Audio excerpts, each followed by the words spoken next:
To je Bestov VIP intervju. Neva sem tvoja družba v današnjem Best popodnevu v petku in moram ti povedati, da danes imam eno presenečenje zate. V studiu z mano že nekdo, za katerega sem res zelo vesela, da je prišel. Rada imam njegove pesmi, zelo ima dober glas. Valentina v najni družbi, dober dan. Dobar dan, Eva. Kako smo? Kao ti nisam, ali trudim se da budem tako vesel. To je res, danes sem ekstra vesela, petek je in ti si v naši družbi. Zdaj da te predstavljam, kako bi se opisal v 3 besedah. Red, rad i disciplina. Kako se osjećaš kad čuješ svoje pesme, tako, na radiju? Je li ti dobro? Pa ovako kad s tobom skupa slušamo u studiju i rasplešemo se zajedno, mogu ti reći da je puno ljepše nego kad sam slušam. Mislim, puno radimo na tim pjesmama i ispravljamo neke stvari i onda postane to malo naporno. Ali evo, kad se sve završi, što kažeš, bude lijepo za slušati. Tekmovalec Zvezd Granda, rekel si, da je bila to ena res lepa izkušnja, da si jo boš zapomnil za celo življenje, ampak prijavil se ne bi več. A ne? Pa zbog toga jer već sam snimio svoje pjesme i ima to neko pravilo da kad već si afirmisan, što se kaže, ne trebaš više da se vraćaš na staro. Mislim, to je stvarno odskočna daska jedna koju bi preporučio svim mladim talentima da bi sebe izgradili onako kako bi oni to najviše volili, jer Zvezde Granda su vrhunska produkcija i tamo je to jako dobro sve odrađeno, tako da svakom bi to preporučio. Tvoj mentor je bila Jelena Karleuša. Da. Zašto se smiješ? Pa jer to dosta medijski je izloženo, vidim, to me svi pitaju, ona jeste kontroverzna ovako i to. Je, ali dobra cura?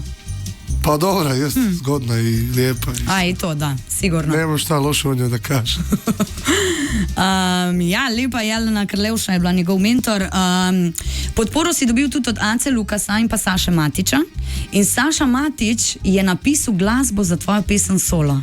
Jeste. Okay. Kako se ti počutiš, kad ti rečejo, da imaš glas tako kot Saša Matič, ker realno ga imaš, ne?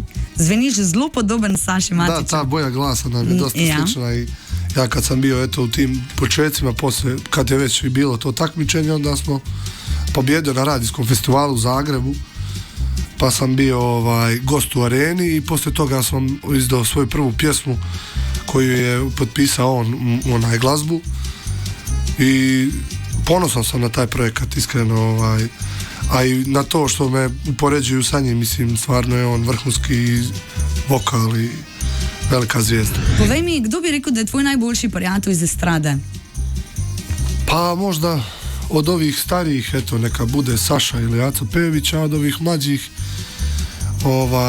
slabije se družim, iskreno, sa estradom.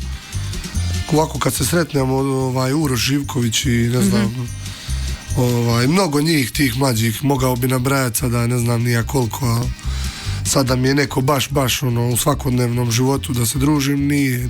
Svi mi radimo vikendima, poslije sa familijom se odmaramo kući i tako. S kom bi ti sodeloval, oziroma s kom bi mogoče posnel nov duet?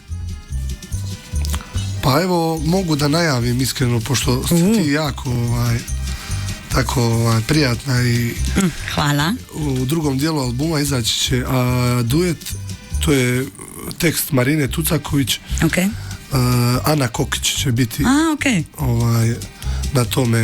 na toj jednoj pjesmi duetskoj, a evo i planiramo s Anom Nikolić, vidjet ćemo kako će se to realizirati, ako bude dobra pjesma kao ova s Anom Kokić, pa sa 2 Ane da izbacimo to u ovoj 2026. godini, ako Bog. Ko govoriva o tvojem osebnem življenju, kaj ljudje o tebi ne vejo, pa bi jih mogoče presenetili? Pa, ne znam, iskreno šta ima 100 ljudi, 100 čudi, svak nešto drugačije misli. Ali eto, ja sam jednostavan koji svi drugi ljudi, nisam ja ništa ne znam, nekad si nekome velika zvijezda, nekad nekome nisi interesantan, ali sve u svemu ja se trudim da budem normalan i jednostavan, kao što i svaki normalan čovjek, ništa drugačije i samo red, rad i disciplina, to je jedino što mogu ponoviti. Hvala, ker si prišel. Hvala tebi, Neva. V čast mi je bilo, in ti isto. Hvala ti.